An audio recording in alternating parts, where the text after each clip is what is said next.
Hey, welcome.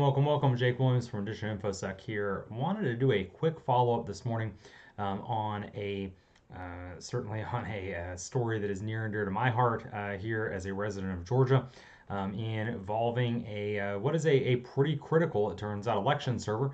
I don't think that we knew that originally. Certainly, the role of the server has been downplayed repeatedly by the state of Georgia. This actually, you may recall from the earlier video, which again is going to be linked certainly at the end here and in the in the text of the video description.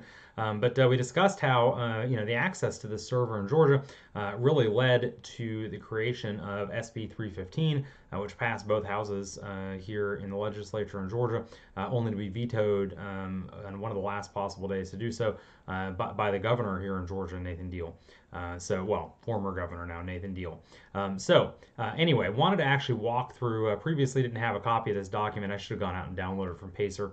Silly me. Alas, here we are, and a little bit more context around this. I'm not going to repeat a lot of what we said earlier because, well, we already said it. No reason to go back there. So that said, let's get into this. Right. So Mr. Lamb is Logan Lamb here. He is the forensic expert. He works for Bird. You may have ridden one of those Bird scooters. I think that's micromobility company Bird. I love micromobility. What a neat term. I honestly, if you'd said micromobility, I would not have had a clue what anybody was saying until they said the word Bird. But rock on. In August 2016, Lamb discovered that basically this server that is run by CES, the Center for Election Systems here in Georgia, out of Kennesaw State University, or KSU. You're going to see a lot of acronyms here: CES, Center for Election Systems; KSU, Kennesaw State University. As is fairly common with election systems, public universities in the states tend to at least help with some of that, some of the security, certainly some of the IT surrounding that. So this is running Drupal. Are you kidding me? Drupal. Well, look, content management systems today are a heck of a lot more secure than they were back in 2016. But an announcement from the Drupal security team in October 2014 detailed how severe the vulnerability was. Listen, I remember when this vulnerability came out. This is the original Drupal-geddon. We were given roughly 24 hours of notice that this was coming. The Drupal team said, hey, here's exactly when the patch is going to drop, and you need to create an outage window. Like, they were just straight up and said, look, if you don't create an outage window around this, you're getting pwned, right? Now, I'll mention here that Lamb says something about the 7 hours of the announcement. It should be assumed compromised. I don't know, I don't remember, and I didn't bother digging up the actual. He stayed under penalty of perjury here. I'm gonna assume this is correct. I do remember they said, "Hey, man, like, gotta go." I will tell you that it was so ridiculously easy to reverse engineer this vulnerability that I did it while teaching SANS on a during a lab exercise. So this is pretty crazy because here we knew it was coming. Thing pops. We're rolling into a lab exercise. About an hour or 2 hours into the software patch being available, and we're talking over half an hour, 45-minute period. One had found the diff, and two had worked out at least a very, very dirty proof of concept, and done, right? Again, this is not a complicated software. It is, and you could see, by the way, too, that it involved basically the patch involved basically doing some extra filtering on text before it got passed to command line. From there, it's pretty easy to see what's going on, right? So anyway, badness.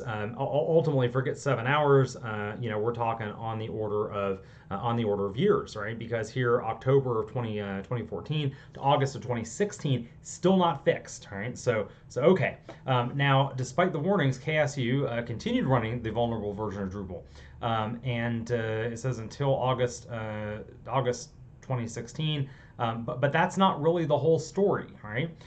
Because here they said, hey, now it's unclear whether or not they patched in 2016, but on March 2nd, 2017, Lamb notifies them again and says, hey, your server is still leaking sensitive election data. period, done. Got to get rid of this, right? You got to do something about this. They take the server offline and notify the FBI because, of course, the FBI has to be involved in this. There's clearly a cyber crime in progress. Please understand that sarcasm, here. Look, by all means, if the FBI took the image, rock on. I got to tell you, with the amount of ineptitude displayed by the state of Georgia and KSU officials in this scenario, I have to tell you, I'm super happy the FBI came in to take the image.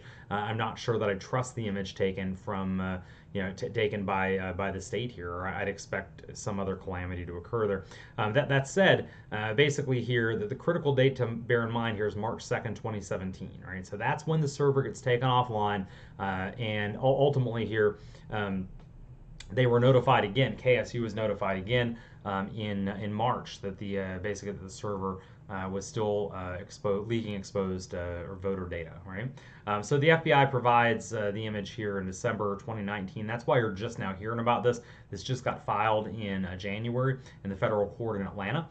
This affidavit just got filed in the federal court in Atlanta in January. But of course here the image doesn't even get provided until 2019. I notice here Lamb says he has to sign a protective order, basically saying he's not going to talk to the press. And certainly up to this point, I don't believe that he has. That would be pretty dumb on his part.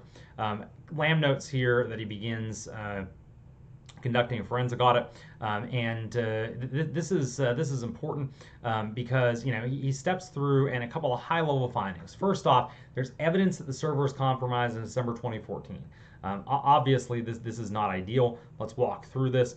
Access logs, which would be critical to forensic work, only go back to November 10th, 2016, 2 days after the 2016 election. Now, we talked about this in the first video, and I said 100%, even though I didn't have the March date, I said there is not a normal log retention period that explains why logs only go back this far. For those that are not used to doing incident response, particularly on your Linux servers or Unix servers, actually doesn't really matter what kind of server we're talking about here, but ultimately this is a Linux server.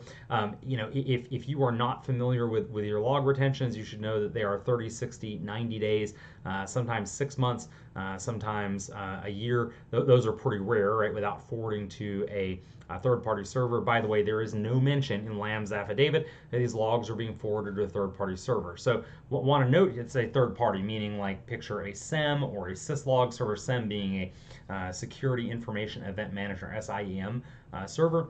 And we have no evidence of that whatsoever. Lamb doesn't note it here. I would expect that if that were the case, and obviously I'm sure he reviewed basically the logging configuration, if that were the case, we would expect that here. Now, let's quickly talk about this retention here, right? Because March 2nd, if we go to our Julian calendar, is the 61st day of the year.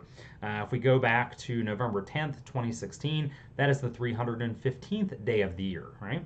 Now, depending on what time the server was taken offline, whether or not the logrotate command had already run, logrotate daemon had already processed or not, we would expect then basically this would either be 111 or 112 days between November 10th and March 2nd. Why is that important, right? Well, 111 and 112, depending on which one it is, and we actually don't really care in this scenario, interestingly, is not 30, 60, 90, 120, 180, or 365. They're none of those things, right? And so there is then no plausible scenario by which files are deleted, logs, right, are deleted on November 10th, 2016, unless you're trying to cover something up. Now, when we say cover something up, I want to be very, very clear here that there need not be evidence of any specific wrongdoing.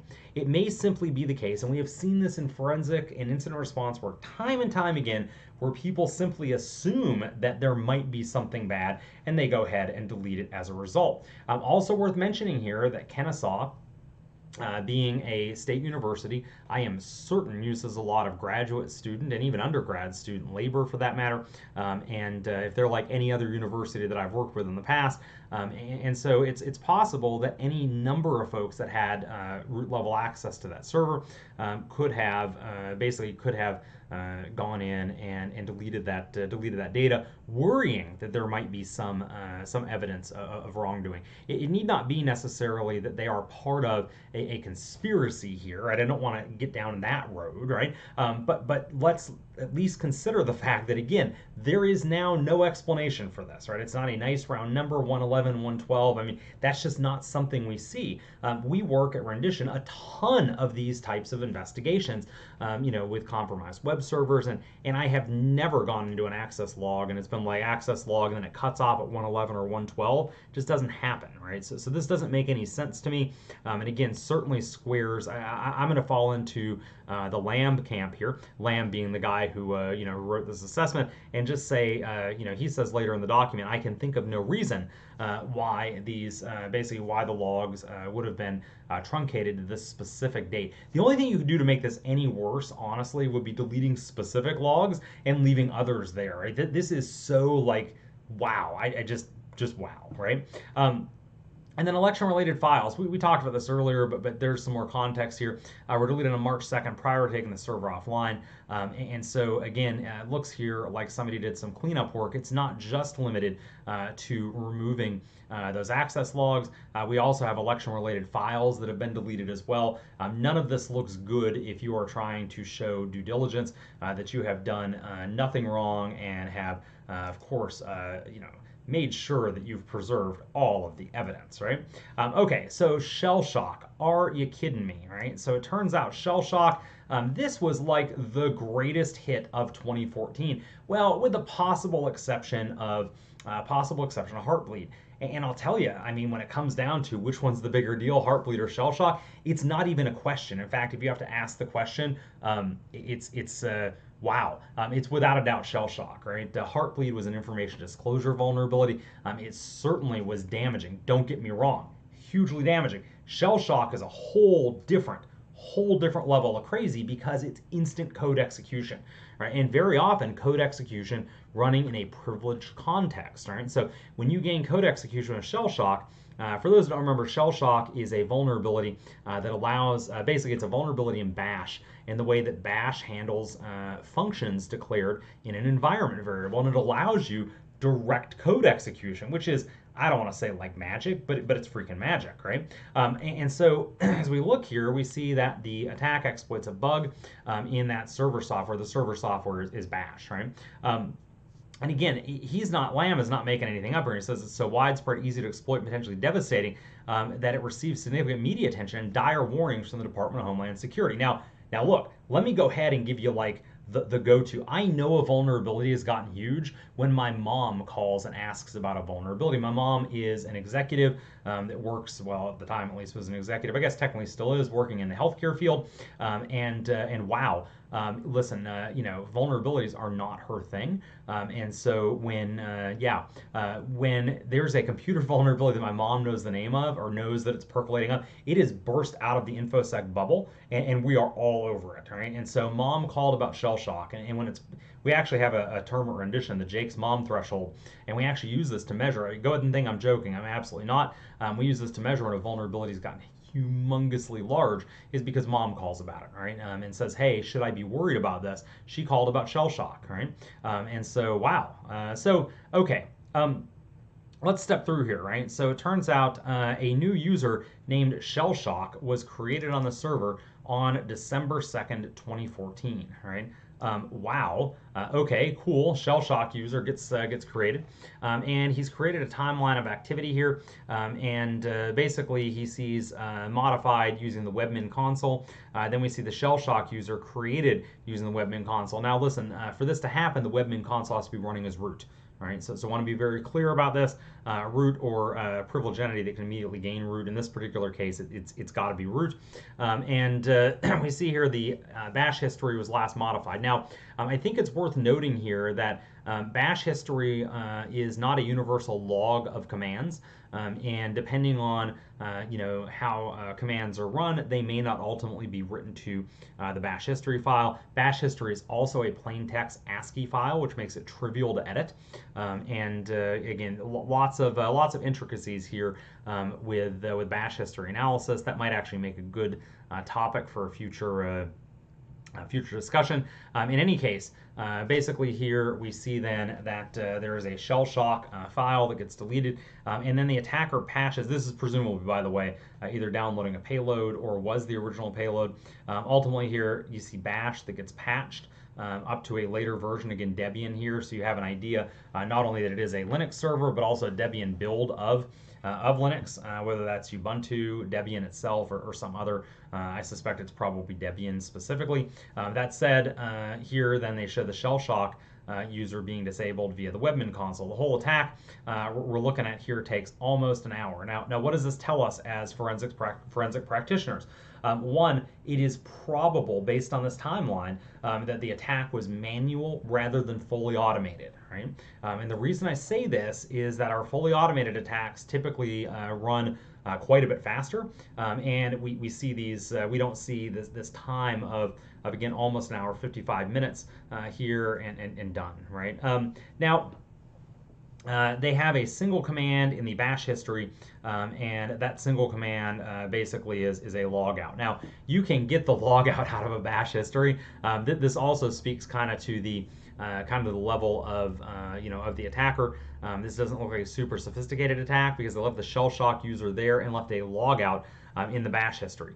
And of course, that they could have very easily. Very easily gotten around that, but alas, we see that here. So quick assessment was manual. It also was an APT, right? So this is not an advanced attacker that we're talking about here. This is a dare I say script kiddie, but also one that compromised an election server for Georgia, right? So I'm not knocking them too far here, just throwing that out there. Anyway, okay. Bottom line here, Lamb notes as well that when an attacker breaks into a server, it's common that they fix the bug. 100%. We see that a lot. No exception here. And again, in this particular case, the user is a clearly the root user. So they go ahead and patch the ShellShock bugs so that they alone retain access to the server. Now, what's interesting here is that basically we don't see any specific talk about a backdoor. Now, I'd be super interested to know what else Lamb believes, because this is weird, right? Meaning that it looks like the attacker would have, obviously again they created that ShellShock user. By the way, later Lamb notes that there is in the infinite realm of possibilities a possibility that a legitimate system admin and not an attacker patched ShellShock. However, for this to happen, right? And he notes here, right? It is possible, for example, that a CES employee, right? Again, this is the Center for Election Systems, that a CES employee decided to use a very convoluted method for patching ShellShock on December 2nd, 2014. Are you kidding me, right? I mean, yes, he has to put this in here, right? Because it is a question that's going to get asked.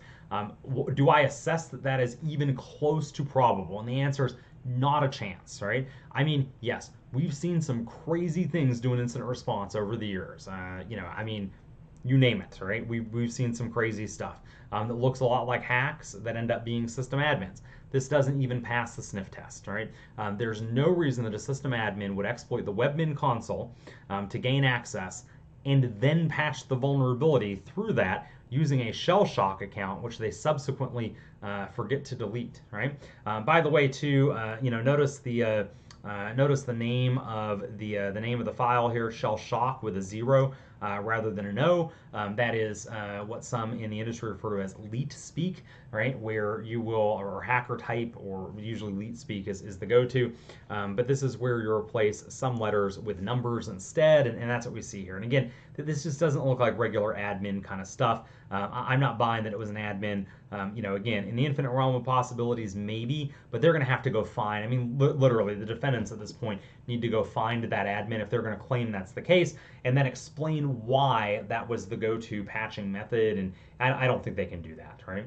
Now, obviously, an attacker would have installed malware, and I have to say I'm really interested to know what kind of malware was installed. Obviously, Lamb has access to the server and can ultimately look for that. There's no way the attacker doesn't set up a backdoor somewhere here, although it may simply be that they intended to go SSH into the server later, and maybe they modified another account. Hard to say, right? Now, the website software he mentions, Drupal, is excuse me, configured to maintain an access log. I presume this is Apache, again, can't say for sure, but presume this is Apache. Regardless of whether it's Apache or Nginx, it doesn't really matter one way or the other. We're back to this 112-day retention period instead of anything normal or standard, right? Yes, to Lamb's point, 100% have to agree with this. The missing logs, scratch could be, they are vital in determining if the server was illegally accessed before the election. And I am with Lamb here 100%. There is no legitimate reason why those records would have been deleted. They definitely didn't age off by accident. That's the one thing that I think we can be pretty clear on. If they, the one thing Lamb, or one other thing Lamb doesn't really talk about here, is the logging configuration. And I really wish that had made the affidavit. I've done some of these myself. I understand. I get it. Sometimes lawyers are like, no, keep it simple, stupid, right? That's a question that if I were an expert witness on the other side, I would absolutely be asking that question. Hey, what was the logging configuration? Is there a scenario, by which could it have been set for 112 days? This isn't something you want to get asked on the stand without knowing the answer to that. And introduced into evidence, right? So prior to the server being handed off to the FBI, Lamb determines that there were, quote, scores of files deleted on March 2nd, 2017. Again, he says that a lot of these are directly related to elections. Ultimately, he was looking for deleted files, and this is right before the Center for Election Systems at Kent State University hand off the server to the FBI to go take that image. And you can see there's a lot of really interesting, PDF. Here we got ballots, and then do not use.php. Man, I got to tell you, I am super interested in what do not use.php contains. Wow. Anyway, I'll leave that one alone. But alas, certainly would be interesting to say the least. Also mentions here 3 files which indicate DREs. A DRE is a direct recording piece of equipment, direct recording, actually electronic equipment, but basically meaning that it directly records the vote electronically, right? So if you've heard of these systems that basically, as opposed to an optoelectronic ballot, right, where basically it's like a Scantron sheet, effectively, right, where you make a mark on a piece of paper, and then that could go back and be audited. This direct electronic recording means that you're basically using a touchscreen. Your vote is recorded electronically, and in some cases you get a paper receipt, in others you don't. In the state of Georgia, you do not. Yes. So anyway, he identifies a number of different files which he believes then indicate that this ballot station software is vulnerable to exploits affecting some other earlier ballot station software as well, right? I can't say for sure here. What I can, again, I'm just not, I'm not 100% sure that the particular vulnerability he's talking about still exists in 4.5.2, and just simply, I'm not digging the software up to validate that. What I will say, this is significant. This is 100% significant because this encryption key has been well known for a long time. And by the way, it's DES, right? So I want you to know that your election data is getting passed around using DES, 56-bit DES, right? If you're not familiar with DES, DES, the data encryption standard, stopped being a standard a long time ago, right? Long time ago. Again, it's 56 bits. I totally get it, right? I mean, that's not, you don't want 56-bit keys floating around, even in symmetric encryption. Now, triple DES is still used sometimes, but that's 3 rounds of DES. That's not a single round. That is certainly important. And by the way, again, this encryption key that was originally, it's the default, right? And originally, I guess, was hard coded in. Later versions, you can actually change it out. But it's been publicly known for years, and anybody could have basically altered any data. Again, this encrypted data, the idea behind this is that when you record your ballot, it's being written into an encrypted store, and that encrypted data store, and that in order for, even if somebody had access to the data store, how are they going to go in and modify this encrypted data if they don't have the key? Now, if you're a reverse engineer, the answer to that is reverse engineer the software. look at the key in memory because it must be writing the data there, and it's symmetric encryption and done. But whatever, TLDR, you don't need to do any of that, right? Because what's a lazy hacker going to do? I'll tell you what I'm going to do. I'm going to go Google that bad boy. And again, this is a pretty easy one to find. It is well known for that ballot station software. So wow, that sucks, right?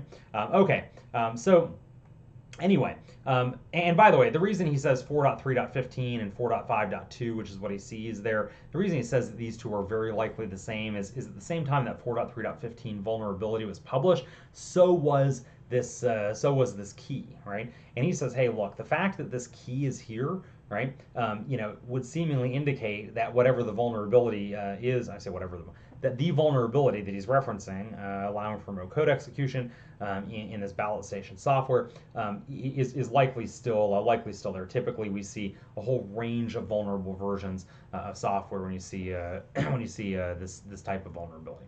So other bad practices. Wow. So listen, and they talk about Michael Barnes. This is a gentleman over at the Center for Election Systems, and he testified earlier, in deposition, testified that the server is supposed to be used for a few very, very limited purposes. But the reality was that Lamb now believes that elections.kennesaw.edu, this server, that again has been at the center of a lot of controversy over the last couple of years, was the primary server for the Center for Election Systems in Georgia.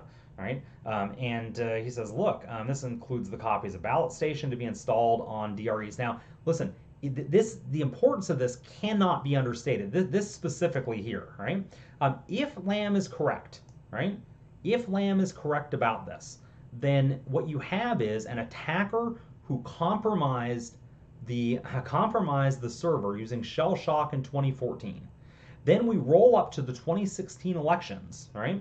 Again, December 2014, roll up to the 2016 elections, right? And certainly there were other elections between then, but the 2016 presidential election and congressional and senatorial election certainly being big, critical points here. The software that's used to go load systems at your different county election boards and certainly these direct recording electronic voting machines, that software was on elections.kennesaw.edu, a server that an attacker had full control of prior to almost 2 years prior to the elections. Obviously not a winning spot. Now we knew this, right? The poll book data for every registered voter in the state. We already knew about this. This is what kind of kicks off the controversy around this server. Now, definitely PII. My PII is in there. I certainly am not thrilled about this, but that is nothing compared to, again, the ballot station software. It appears this actually was used as a distribution point for the ballot station software. GEMS, for those that aren't familiar with this is a commercially available software package. It's the global election management software, right? It's the GEMS database for numerous Georgia elections. When you go input, a frequent way that GEMS is used, and it's not the way it's always used, but a way that GEMS is very frequently used, is that basically you'll go punch in your vote on basically your voting machine, your electronic voting machine there, and then that ultimately gets collected from those various voting machines into a GEMS database at the county, basically at the county level, right? Again, GEMS database files for numerous Georgia elections, whether or not this is for data analysis after the fact or whether it's for data analysis, to push out to counties before an election, not clear, but wow. And then you come through here and it's like, look, hey, here's a bunch of related, basically passwords for a bunch of related machines, right? Also has installer files for Adobe Photoshop. The only thing that could make this cooler, honestly, on an election server is if it was like hacked software, right? So this is something like they peer-to-peer downloaded, right? Wow. Anyway, look, basic cybersecurity 101 is reduce your attack surface. You do like one thing on a server. And listen, back in the 80s, in the early 90s, right? That wasn't the case, right? We had we had to separate. I say it wasn't the case. It still was known to be the case that you separate stuff across servers. 90s, early 2000s. Again, one function per server was the goal, right? And that used to be hard to do, right? Because sometimes you'd have a server taking up a rack unit, and it's like doing one thing. It's like sitting there waiting to process a print job. But then you're like, man, if there's a vulnerability in that print spooler software, do I really want that running on my elections server, right? And again, then you could make arguments about power, space, cooling, and facilities trade-offs and the whole, hey folks, welcome to virtualization, right? Because as it turns out, we've had this virtualization stuff for a long time. And yeah, 2014, 2016, you just can't sit on that anymore. There's no reason the server shouldn't have been virtualized or couldn't have been virtualized, and then separating out those different components for what happens where. Anyway, wow, wow, wow, right? Okay, look, I gotta say, when we come in here, by the way, BMD is a ballot marking device, he says it's unreasonable to assume that the new BMD election system and supporting infrastructure is not already potentially compromised or exposed to malware, given the broad range of election files on the Center for Election Systems server, right? That's already been seen here, right? And so what Lamb is saying here is that while there's no direct evidence of any compromise of the new infrastructure, certainly that we would extrapolate bad cybersecurity practices and say, possibly, right? We're going to see possibly we're going to see the same bad cybersecurity practices elsewhere in the state as well. And I got to tell you, I mean, again, we see a lot of that too, right? We do a lot of merger and acquisition work, right? Merger and acquisition due diligence for cybersecurity. I'll tell you one of the big things that we go back to clients with. We never, by the way, never have enough time to dive into everything. But we're always looking for those canaries in the coal mine, right? I don't want to use the word where there's smoke, there's fire, but anyway, very frequently where there's smoke, there's fire. I got to ask now, given the fact that we know for sure that CES in 2014 did not patch ShellShock, was compromised, and didn't detect, because they certainly were required to disclose, right? They did not detect the exploitation of ShellShock. They did not patch Drupal-geddon.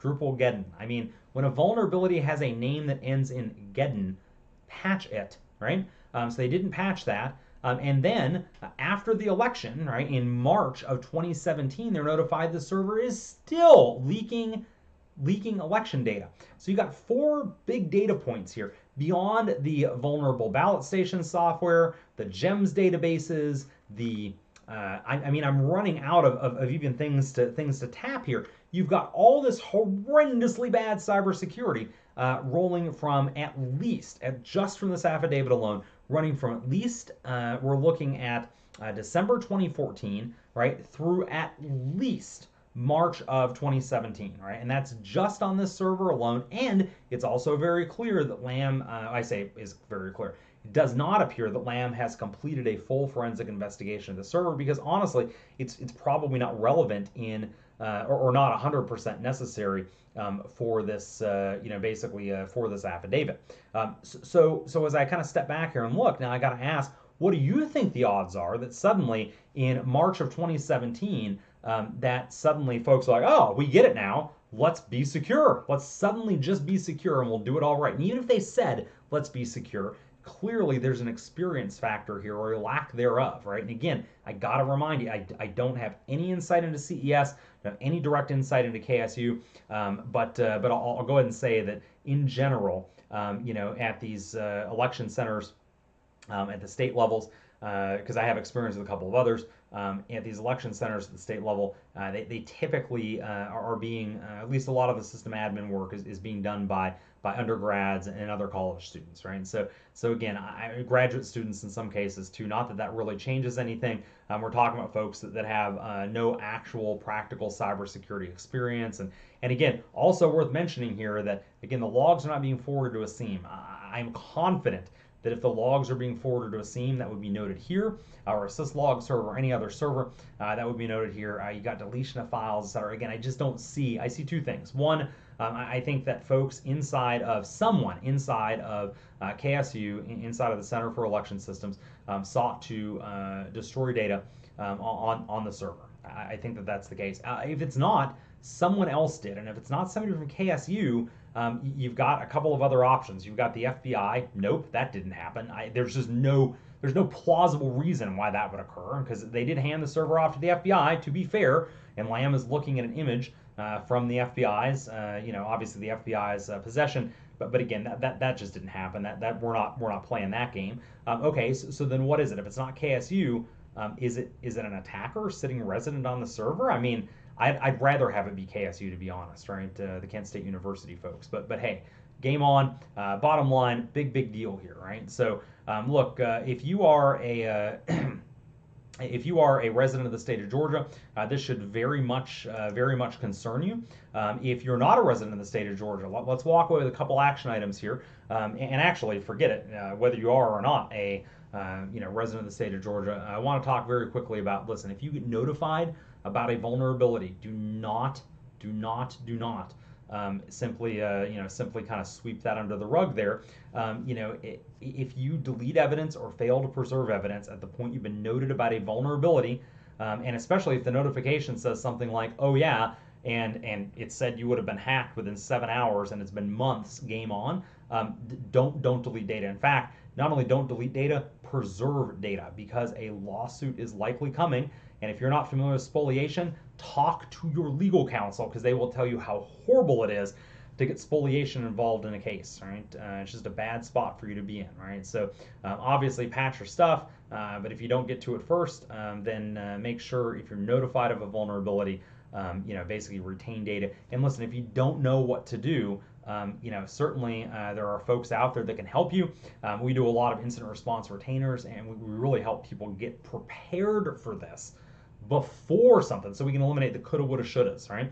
In fact, I will be at an undisclosed location, obviously not bouncing the client name here, but even the city, I'm going to leave that out for the moment. But I'll be in an undisclosed location this Friday, actually walking through with one of our customers, basically walking through incident response plans and doing tabletop exercises to say, hit them with a few different, hey, how would you handle this scenario? We're going to walk through to make sure that everybody from the top down knows that if they get this call, what do you do, right? And again, we're going to eliminate the coulda, woulda, shouldas, throughout that environment. So anyway, want to go ahead and close this off here.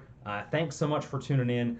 This case is just getting more and more awesome by the day. I hate to be the guy, but there now is significant evidence that horrible, like demonstrably bad cybersecurity practices were being followed by the Center for Election Systems, CES at KSU, Kennesaw State University, and we are rolling into the 2020 elections. This case cannot move fast enough at this point. And in fact, there are briefs due, I believe, on the 27th of January, back to the court, because yet again, the state is trying to get this dismissed, and I totally understand it, but wow, I say the state, those working on behalf of the state trying to get this case dismissed, and wow, this is a spot where, look, I do care about what happened in 2016, but I'll tell you what I care a heck of a lot more about, and that's what happens in 2020. And right now I have zero confidence in the Georgia election system, the security of the Georgia election system, given this data. Anyway, enough about that. Jake Williams for Rendition InfoSec, signing off.